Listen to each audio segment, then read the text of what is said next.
जय वैदिक। मेरा नाम नीलम है। मैं हरनोटा से बिलोंग करती हूँ और आगे मैं वैदिक इंडिया को प्रमोट कर रही हूँ। अगली आवाज़ आशा दीदी।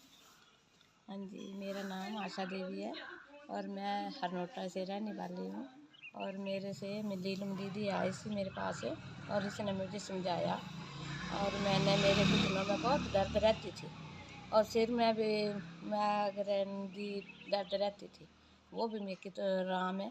और मोटापा भी बहुत था, पेट ज़्यादा था और 60 किलो वजन था, वो 53 किलो रह गया।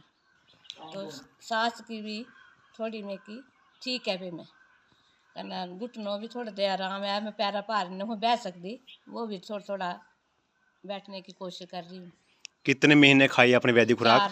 4 महीने। 4 महीने खाई। हाँ तो जी। कितने सालों से दिखती है आपको? दिक्कत होगी मेरे 6-7 साल हो गए ज़्यादा। ठीक है। जय वैदिक।